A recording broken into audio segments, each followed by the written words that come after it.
네, 모닝뉴스 시간입니다. 국내 증시 영향 미칠 만한 6가지 뉴스를 꼽아봤습니다. 첫 번째 소식부터 보시죠. 네, 기준금리 인상에 대한 내용인데요. 한국은행이 기준금리를 0.25%포인트 인상을 했습니다. 시중은행의 예금과 적금 등 수신금리도 이번 주부터 0.2%포인트 안팎에서 오를 것으로 관측되고 있습니다. 0.9% 수준이었던 은행의 예금과 적금 금리는 앞으로 1%대 초중반이 될 것으로 예측이 되고 있는데요. 대출금리 역시나 수신금리 인상과 연내 기준금리 추가 인상 가능성에 영향을 받아서 곧 오를 것으로 보입니다. 이미 시중은행들은 한국은행의 기준금리 인상을 반영하면서 이번 주부터 일제히 올리게 되는데요. 일단 K뱅크가 먼저 인상을 했고요. 농협은행과 신한은행도 오늘부터 줄줄이 이번 주부터 예적금 금리를 올릴 예정입니다. 네, 다음 소식 보시겠습니다. 현재 속보를 통해서 전해지고 있는 내용인데요. 이 북한이 지난 7월 초 이후 영변의 핵시설을 재가동한 것으로 보인다고 미국의 월스트리트저널이 현지 시간으로 29일 보도했습니다. 이 IAEA는 최근 보고서를 통해서 7월 초부터 원자로에서 냉각수 방출 등 여러 가지 징후가 있었다고 밝혔는데요. 북한이 영변의 플루토늄 원자로 가동을 재개한 것으로 평가했습니다.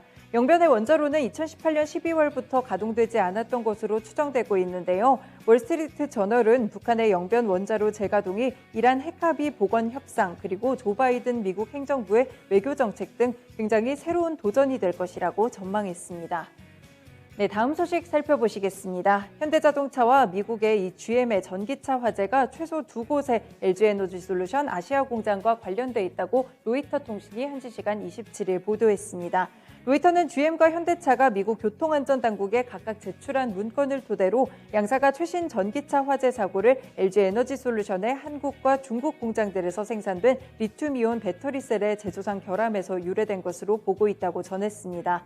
이 보도에 따르면 GM은 지난주 미 교통안전국에 LG와 GM의 전문가들이 지난달 21일 같은 배터리셀의 2가지 드문 제조상 결함이 쉐보레볼트 EV 배터리 화재 원인으로 확인됐다고 보고했습니다. 두 회사는 LG 오창 공장에서 제조했던 배터리셀의 음극 태파열과 분리막 접힘 등의 결함을 발견했다고 밝혔는데요. 다만 이번 리콜 사태에도 불구하고 GM CEO는 신뢰를 표한 것으로 알려지고 있습니다. 네, 개별 소식들 조금 더 자세히 체크해 보시겠습니다. 이 HLB의 협력업체죠. 나노젠의 코로나19 백신 나노코박스의 긴급 승인이 다소 늦춰질 것으로 보이고 있습니다. 다만 업계에서는 나노코박스의 베트남 긴급 사용이 결국에는 승인될 것이라고 내다봤는데요. 현지 시간으로 29일 베트남 자문위원회와 윤리위원회는 나노젠의 코로나19 백신 나노코박스의 유통 등록증 발급을 위해서 보완 서류를 요청한 것으로 확인되고 있습니다. 다수의 베트남 현지 언론에 따르면 윤리위원회와 보건부 및 자문위원회는 자문회의를 종료하면서 나노젠의 일부 내용의 보완을 요청한 것으로 알려지는데요.